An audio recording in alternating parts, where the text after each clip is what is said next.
investigadora en microbiología, titular del Laboratorio de Genética Molecular de la UNAM, directora nacional de Salvemos la Ciencia, autora de un libro que se llama Un daño irreparable por la criminal gestión de la pandemia en México. En fin, de sobra conocida la doctora y criticada también por muchos. Los gobiernícolas la critican, no la quieren, no les gusta lo que ella dice y hace.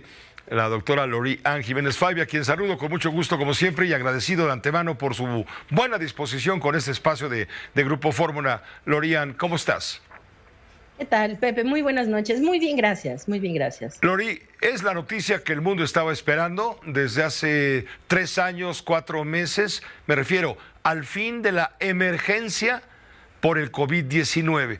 Ya no hay pandemia, al menos considerada mundialmente, pero sí estamos en el tema de la epidemia. Sigue la epidemia vigente y sigue habiendo peligro y hay que seguirnos cuidando. ¿O cómo lo leemos adecuadamente?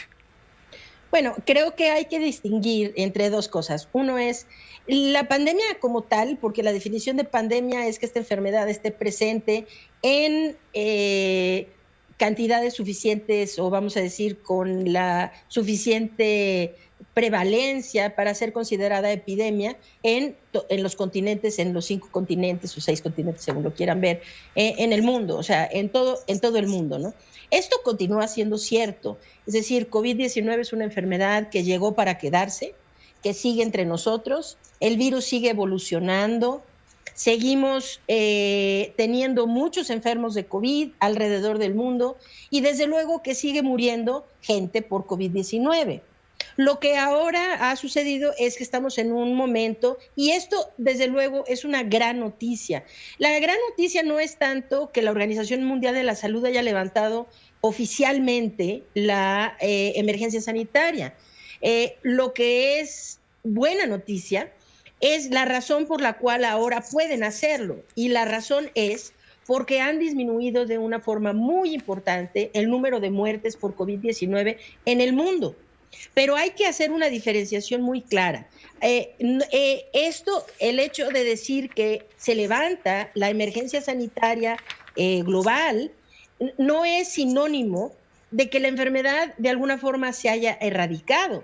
Tampoco es sinónimo de que la enfermedad ya no esté cobrando vidas o que pueda ser una enfermedad grave.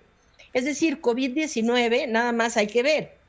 Desde luego, las muertes en este momento más o menos están muriendo entre 750 y 1,000 personas en el mundo, alrededor del mundo cada día por COVID-19. Sigue siendo un número muy significativo, aunque desde luego en la época cuando estuvimos en la pandemia activa, pues tuvimos picos en donde hablábamos por arriba de 18,000 vidas perdidas en un día, ¿no? Entonces, sí, la pérdida de vidas ha disminuido sustancialmente gracias a, desde luego, y en primer término, a la vacunación. Y en segundo, a que pues finalmente hay sitios en el mundo, como nuestro país, en donde se dejó a la población infectar masivamente, ¿no? A ver, dime, Lori-Ann, ¿qué se llevó la pandemia? Lo que la pandemia se llevó, parafraseando lo que el viento se llevó, ¿qué se llevó la pandemia en estos 3 años, casi 3 años y medio? ¿Qué se llevó del mundo y qué se llevó de México? Se llevó muchas vidas que pudieron no, que era prevenible, es decir, cobró muchas muertes que fueron prevenibles, que se llevó muchas vidas que pudieron no haberse perdido. Yo creo que lo más lastimoso de todo lo que ha ocurrido durante la pandemia ha sido pues la politización de este problema de salud pública, que finalmente llevó a que la pandemia no ocurrió de la misma forma, ni tampoco cobró el mismo número de vidas, ni costó tan caro en todo el mundo. Es decir, hoy estamos hablando en México, se estima, tanto el Instituto Nacional de Salud Pública como el INEGI, estiman que más o menos a finales del año pasado, hablamos en términos de números redondos, en alrededor de 800,000 personas murieron a consecuencia de la pandemia, ya sea por COVID-19 o por la forma como la pandemia se manejó en el país. Pero entonces, ¿por qué el gobierno dice que son 300,000? Es muy buena pregunta, esa es muy buena pregunta. A ver, el número de 800,000, que digo, para ponerlo en números muy claros, ¿no? 793,625 son las que reporta el INEGI hasta septiembre de 2022. Esto es el exceso de mortalidad.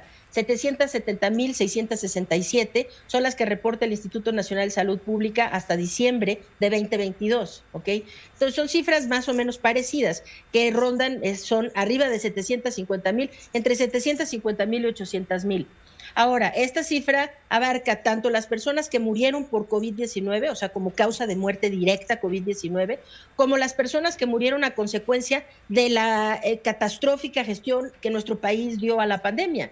Es decir, la reconversión hospitalaria, el postergar tratamientos, cirugías, el hecho de que los hospitales estuvieran saturados con casos de COVID-19 y no se pudieran atender otros padecimientos, las personas que necesitaban diálisis y se fue postergando hasta que las personas murieron, o tratamientos contra el cáncer, y una serie de cosas.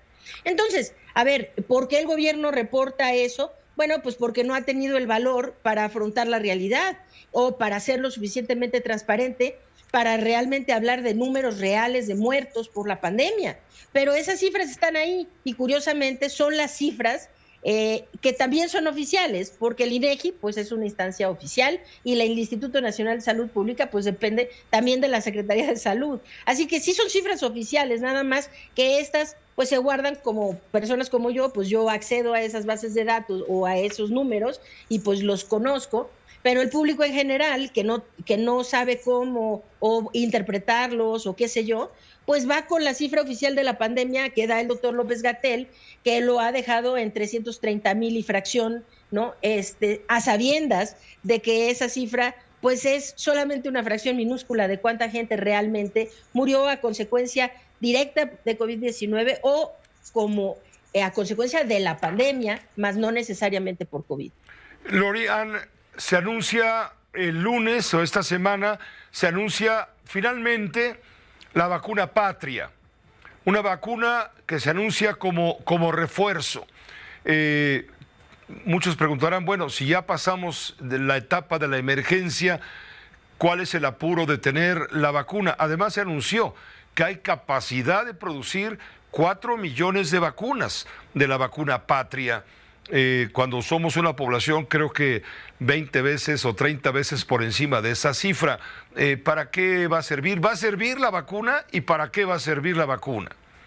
Bueno, lo que se anunció de la vacuna Patria hay que tomarlo con un grano de sal, ¿no? Es decir, eso lo anuncia la doctora Álvarez Bulla y el presidente de la República, que pues han mentido y mentido y mentido y mentido en las mañaneras, o sea que tienen una crisis de credibilidad muy grande, ¿no? Entonces, la doctora Álvarez Bulla también algún día se paró ahí a dar una gran noticia con un espectáculo fenomenal, a decir que se iban a producir un gran número de ventiladores no neoliberales, como dice ella, para atender los casos graves de COVID en nuestro país, mismos que nunca llegaron, ¿no? O sea, algo que ahí se dijo y luego se olvidó y ya, pero eso nunca ocurrió. También se había dicho que la vacuna Patria iba a llegar en diciembre del 2021. Nada más que ahora, pues, ya se tardó, ¿no? Hasta estamos en 2023 y ahora se declara el fin de la pandemia. Aquí hay varias cosas. Uno es pensar, a ver si es cierto que va a llegar, porque pues a la vacuna le falta publicar los resultados de su fase 3 de experimentación, que COFEPRIS apruebe eso, que dé la aprobación. Y además, pues falta ver si esta vacuna realmente va a servir de algo. Porque es una vacuna, ¿va a ser polivalente? No, es una vacuna de primera generación, monovalente, que fue pues diseñada para el virus que se tenía en el 2020, ¿no? O sea que vamos atrás 3 años. 3 años atrás, sí. Es decir, una vacuna que llegó tarde, pero para esta finalidad la tardanza es igual a que nunca hubiera llegado. ¿Pero qué tal para la finalidad política? Ah, bueno, para eso ha servido mucho, ¿no? Es decir, se habla con mucha demagogia y se habló con mucha demagogia. Hemos hecho mucho más con mucho menos. Esta vacuna es mucho más barata, hemos ahorrado un montón de dinero y qué sé yo. Pero finalmente, pues lo que hablan es 973 millones de pesos ha costado desarrollar esa vacuna. No desarrollarla, sino hacer los ensayos. El desarrollo es estadounidense y eso es una de las muchas mentiras que han rodeado el discurso oficial sobre la vacuna Patria. Pero 973 millones de pesos pues esto, por ejemplo, hacer lo mismo para AstraZeneca costó 2,000 millones de pesos, o sea, el doble, vamos a decir, de lo que ha costado Patria, con la gran diferencia de que AstraZeneca y vacunas como Pfizer y Moderna y otras se han aplicado a cientos de millones de personas y han salvado cientos de millones de vidas. Mientras que, pues, Patria no ha sido aplicada a un solo ser humano, no ha salvado una sola vida y se ha gastado cerca de 1,000 millones de pesos para una vacuna que llega demasiado tarde. Insisto, es una vacuna de primera generación, una vacuna monovalente que ni siquiera sabemos, es decir, fue diseñada para un virus que hoy ya no circula. El SARS-CoV-2 que circulaba en el 2020, la diferencia en comparación al virus que hoy circula, el SARS-CoV-2 que hoy circula, pues es un virus notablemente diferente. Tan es así que la FDA hace una semana y media ya retiró la aprobación de todas las vacunas monovalentes, queriendo decir que la FDA, esto es en Estados Unidos, y seguido van a hacer lo mismo en Europa y muchas partes en Asia, de retirar todas las vacunas monovalentes porque ya realmente no tienen utilidad para el virus que hoy circula, y solamente aplicar las vacunas bivalentes, que son las de segunda generación. Pues ya ves por qué no te quieren. Bueno, es que a veces es complicado entender por qué hablar con la verdad termina siendo algo que el gobierno considera tan complicado o tan ofensivo. Pero pues esta es la realidad. La realidad es que han manipulado de una forma política la pandemia y el resultado de ello son 800,000 vidas perdidas, ¿sí? Y esto yo creo que, Pepe, ahorita necesitamos hacer esta delimitación o designación de que se terminó ya el estado de emergencia. Quiero enfatizar a la gente que nos escucha, esto no quiere decir que COVID no esté todavía presente y que no podamos morir si contraemos esta enfermedad. La enfermedad sigue aquí y debemos seguir teniendo precauciones, ¿no? Pero bueno, finalmente se pierden 800,000 vidas porque el gobierno tiene un manejo catastrófico de la pandemia y no hay manera de ocultar esto. Esto es una realidad. Y sí cuesta mucho trabajo entender por qué ofende tanto, ¿no?, al gobierno que se hable con verdades, ¿no? Pero bueno, es así.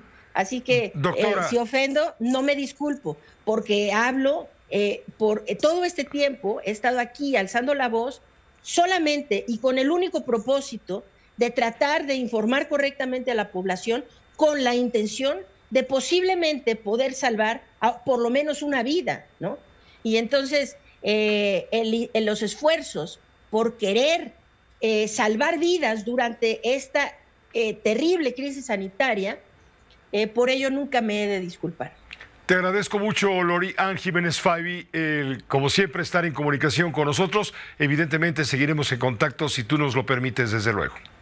Desde luego, Pepe, con todo gusto. Un placer, como siempre, estar en tu programa. Muchas gracias. Gracias, la doctora Lori-Ann Jiménez Faibi. Esta fue una producción de Grupo Fórmula. Encuentra más contenido como este en radioformula.mx.